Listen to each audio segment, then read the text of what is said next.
Have you ever noticed how some people seem to shift the energy of a room without saying a word? They don't beg. They don't chase. They don't explain. They simply step back. And suddenly everything changes. People lean in. Respect appears. Silence speaks louder than words. You see, the truth is simple. People don't value what's always available. And within that truth lies your power, the power to protect your peace. Because when you're always accessible, you're not being helpful, you're being drained. Quietly, constantly, emotionally. Ask yourself, why does being available make you feel invisible? Could it be you've been taught to abandon yourself, just to be accepted? In this video, we'll expose the hidden cost of overavailability and show how strategic silence can transform your presence, your relationships, and your power. 1. The power of withdrawal. Why does silence make us uncomfortable? Why does being unavailable, even briefly, make us feel guilty? As if stepping away for a moment means disappearing forever. We live in a world addicted to instant replies, constant connection, and noise. Every notification, every expectation, every urgent message tugs at us like invisible strings. But what if your real power doesn't lie in being always there, but in knowing when to step away? Like a wise turtle retreating into its shell, power isn't just in presence, it's in purposeful withdrawal. Buddha said, "As a solid rock is unmoved by the wind, so the wise remain unmoved by praise or blame." In a world obsessed with opinions, being still is a revolution. There's a story of a monk who lived near a noisy village. Every day people came to him with questions and requests. Then one day he vanished into the forest. No explanation, no goodbye. Weeks later, he returned. When asked where he'd gone, he simply smiled and said, "I went to listen, not to them, but to myself." His absence wasn't abandonment, it was alignment. Maybe that's what you need too. Not to run, but to realign. When you're always available, the world learns to interrupt your peace. You become a responder, not a thinker, a resource, not a soul. But the moment you step back, something powerful shifts. People begin to respect your space. You begin to respect yourself. How long will you let other people's urgency dictate your value? In Buddhist philosophy, withdrawal isn't weakness, it's wisdom. Stillness isn't empty, it's full of answers. Answers you'll never hear while pleasing everyone else. Start creating sacred pauses in your life, moments where you're unreachable, not to punish others, but to reconnect with yourself. Breathe, unplug, listen. Are you still giving your time to people who wouldn't notice if you vanished? Still bending your soul for those who never show up for yours? When you stop being available to everyone, you become truly available to yourself. And that's not selfish. That's spiritual maturity. Remember, withdrawal teaches you who checks in when you go quiet. It shows you the difference between real connection and convenient use. So today, be like the wise turtle. Pull back not out of fear, but for perspective. Let the world spin without your constant input, because when you stop being everywhere, you finally arrive somewhere. Present, your relationships, your health, your peace. Let these guide your yes and your no, because every yes is a trade. And if you keep exchanging your time for things that drain you, you'll lose the life you're working so hard to build. Next time someone asks for your time, your energy, your presence, pause, ask yourself, does this request support my path or pull me away from it? That one question can change everything, because not everything urgent is important. Not everything loud is worthy of your attention. This isn't about becoming distant. It's about becoming clear. You weren't born to be available to every request, every emergency, every invitation. You were born to walk a path, one that is narrow, sacred, and focused. Not because you're selfish, but because you're awake. When you stop giving your time to what doesn't align, you create space for what does. Your energy returns. Your peace deepens. Your life begins to feel like it's truly yours. So today, let your heart be the compass. Let your priorities be the map. And release the guilt that tells you availability equals worth. Because every time you say yes to something meaningless, you delay something deeply meaningful. And your purpose deserves better than that. You don't need to chase every direction to live a full life. You just have to stay true to your own. 5. You don't owe anyone an explanation for your boundaries. How often have you said no and then felt the need to explain it away? I'm just tired. I really wish I could. My energy's been low. And yet, have you noticed how few people explain their yes the same way you justify your no? They set expectations. You ask for permission. But here's the truth. You don't need to explain your boundaries. Imagine a sacred temple. Its gates close at sunset. No yelling, no pleading will open them. Not because the temple is unkind, but because it honors what's sacred inside. The temple doesn't explain its rules. It just follows them. And so should you. The Buddha said, peace comes from within. Do not seek it without. But how can peace live within you when you constantly surrender your limits? When every boundary is coated in guilt? When every no becomes a negotiation? And boundaries aren't walls. They're doors with keys you choose to use. They are not punishments. They are protection.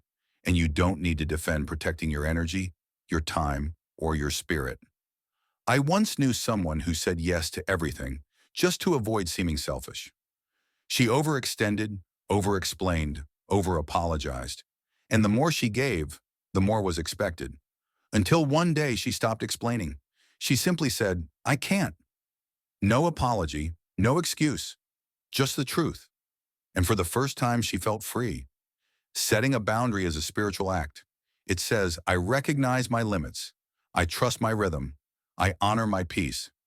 Why are you still waiting for approval to protect what's sacred? Your peace is your responsibility. And peace doesn't grow in over-explanation. It grows in stillness, in clarity, in self-trust. Let others react however they want. Their discomfort is not your burden. You don't exist to make everyone comfortable with your truth. You exist to live it. So practice saying no with silence. Let it echo with confidence. Let it teach others how to treat you. You don't owe explanations for protecting your peace. Your boundary doesn't need permission. It only needs presence. And that is enough. 6. Define your own values. There's a quiet kind of suffering in bending yourself to fit expectations that were never yours. You say yes when you mean no. You stay silent when your soul wants to speak. You overextend, not out of joy, but to keep the peace. But peace built on self-betrayal is not peace at all. A mountain doesn't bow to passing clouds. It stands, grounded in truth. And so must you. Every day brings choices. And with each one comes the subtle pull to be liked, accepted, approved. But maybe the goal isn't to be understood by everyone. Maybe it's to be true to yourself.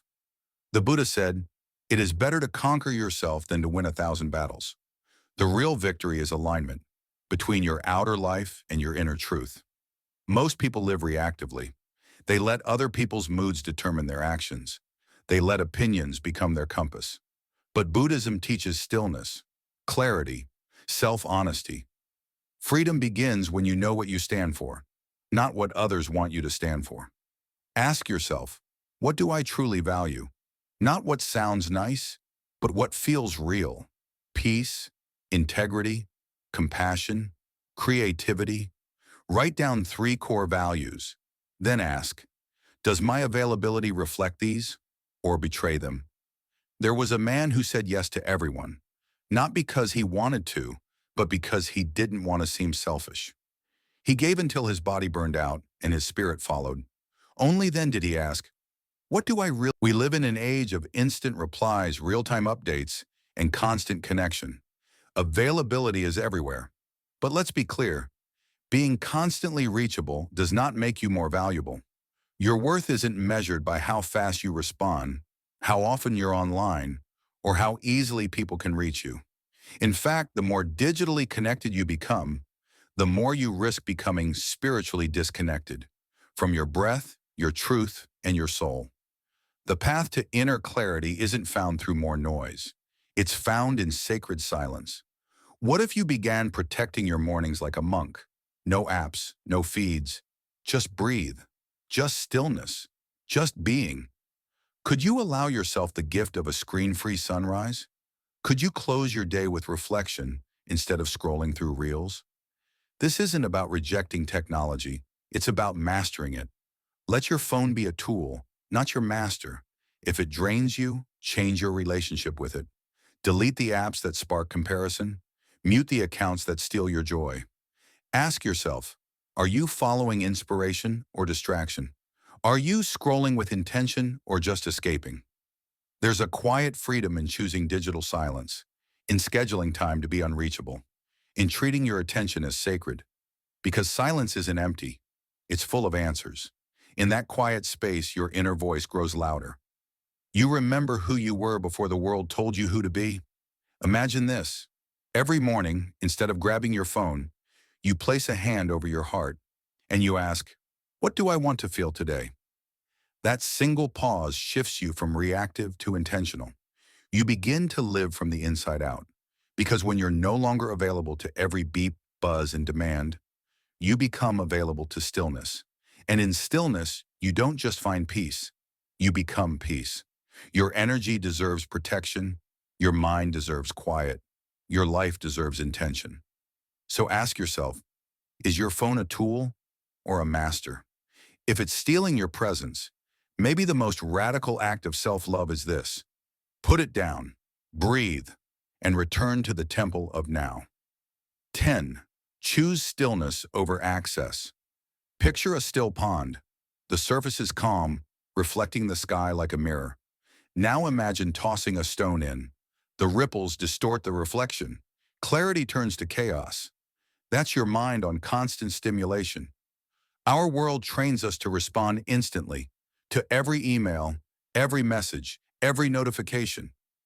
Urgency becomes our default mode. But what if that urgency is just noise? What if your stress isn't truth, but a reaction? Buddhism teaches that stillness reveals reality. Turbulence clouds it. The pressure to always be available keeps us in a cycle of reaction, not reflection. But the Buddha offered another way. Meditate. Live purely. Be quiet. Do your work with mastery.